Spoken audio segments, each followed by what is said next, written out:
YCP నాయకుల దాడిలో తీవ్రంగా గాయపడిన టీడీపీ నేత బత్తుల ఏడుకొండలను గుంటూరు ప్రైవేటు హాస్పిటల్లో గురజాల ఎమ్మెల్యే ఎరపతినేని శ్రీనివాసరావు పరామర్శించారు.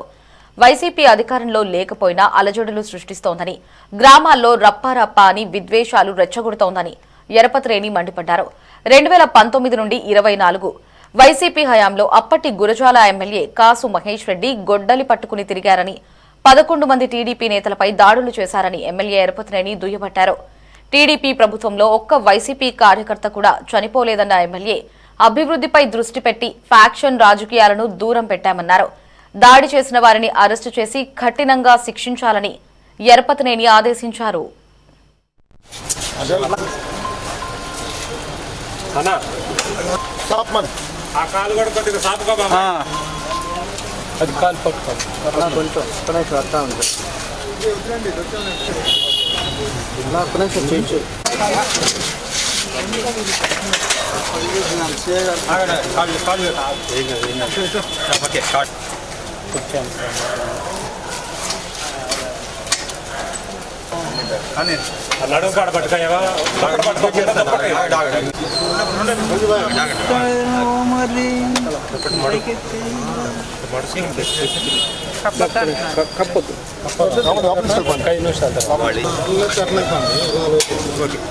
ఇబ్బంది సార్ మీకు ఇబ్బంది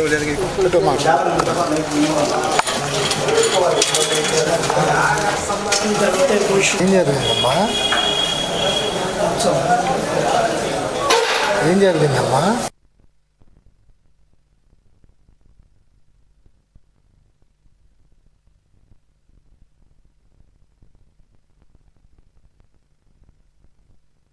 చెప్పారు.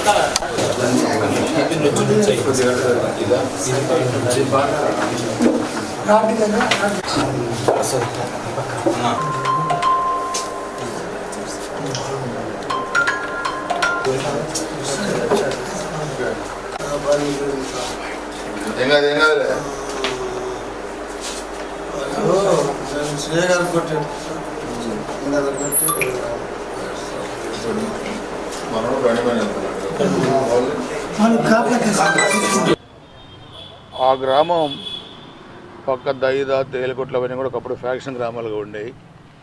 94లో నేను ఎమ్మెల్యేగా వచ్చిన తర్వాత ఈ గ్రామాలన్నింటినీ కూడా రాజీ చేసి డెవలప్మెంట్ యాక్టివిటీస్ అన్నీ కూడా ఆ గ్రామాల్లో తీసుకొచ్చాం. 1924 ఒక అరాచకాలు చేయటం, దాదాపు 11 మంది తెలుగుదేశం పార్టీ కార్యకర్తలు చంపటం, 8 మంది పిల్లలు మైనింగ్లో చనిపోవడం, 45 మందిని పల్స్ విరగొట్టడం చేయడం జరిగింది. వీళ్ళు 24 ఎన్నికల్లో వైసీపీ ఓడిపోయిన తర్వాత కూడా వీళ్ళ బుద్ధి జ్ఞానం మార్పు రాలే. ఆవాల నాయకుడు జగన్మోహన్ రెడ్డి ఎక్కడికి వెళ్ళినా రాష్ట్రంలో రప్పరప్పని అరుకుతాం, మరలా మేము అధికారంలోకి వస్తాం, ఈ సంగతి తెలుస్తాం. 19-24 మధ్య అరాచకం చేసింది మీరు. 14-19 మధ్య మేము అరాచకం చేయలే. ఈరోజు మీరు అధికారం లేకపోయినా 11 సీట్లు ఉన్నా తిరిగి ఈరోజు తెలుగుదేశం పార్టీ నాయకుల మీద దాడి చేసే పరిస్థితికి మీరు వచ్చారు. అంటే ఒళ్ళు బలిసిన వ్యవహారం, మీకు కోవిడ్కి కొట్టుకుంటున్నారు మీరు. సో దీన్ని మేము తీవ్రంగా పరిగణిస్తాం. మేము మా నాయకుడు చంద్రబాబు నాయుడు గారు చెప్పిన దాని మీద డెవలప్మెంట్ దీంట్లో వెళ్తా ఉన్నాం. అరాచకాలు మేము వద్దనుకుంటున్నాం. భరించరాని అరాచకాలు మీరు మీ హయాంలో 5 సంవత్సరాలు చేసినా మేము ఇప్పటిదాకా ఎటువంటి సంఘటనలు మేము పాల్పడలేదు. ఈరోజు ప్రముఖ నాయకుల్ని, బీసీ నాయకులను టార్గెట్ చేసుకొని మీరు ఈ పరిస్థితి తీసుకొస్తే ఈ ప్రభుత్వం ఎటువంటి కఠినంగా నిర్ణయాలు తీసుకుంటుందో మీరు చూడబోతున్నారు. కార్యకర్తల్ని, నాయకుల్ని కాపాడుకోవడంలో తెలుగుదేశం పార్టీ రాజీ పడబోదు. దీంట్లో ఎంతటి వాళ్ళున్నా ఖచ్చితంగా వీళ్ళకి కఠినంగా శిక్ష పడేలాగా చూస్తాం. ఇటువంటి పునరావృతం కాకుండా కూడా పోలీసు ఉన్నతాధికారులతో మాట్లాడి చర్యలు తీసుకునే విధంగా కూడా చేయడం జరుగుతుంది. ఇలా రెచ్చగొట్టు ఇలా దాడులు చేస్తే మీరు అధికారం వస్తుందనుకుంటున్నారు. మీరు అధికారంలోకి రావటం అనేది కళ. మీ పార్టీ ఉండటం అనేది, వైసీపీ పార్టీ ఉండటం అనేది కళ. కాబట్టి మీ నాయకుడు రెచ్చగొట్టి గ్రామాల్లో ఒక ఫ్యాషన్ అయిపోయింది, రప్పారప్ప నరుకుతాం, అది చేస్తాం, ఇది చేస్తామని. ఈ ఫ్యాషనే మీకు పూర్తిగా మీ పార్టీని పూర్తిగా భూస్థాపితం చేయడానికి కూడా ఈ రప్పారప్పనే ఉపయోగపడుద్ది. రెచ్చిపోయి మీరు పైనుంచి చెప్పి రెచ్చగొడితే ఇలాంటి దాడులు పాల్పడితే మాత్రం తీవ్ర పరిణామాలు ఎదుర్కోవాల్సి వస్తుందని చెప్పి వైసీపీ నాయకత్వాన్ని తీవ్రంగా హెచ్చరిస్తూ ఉన్నాను.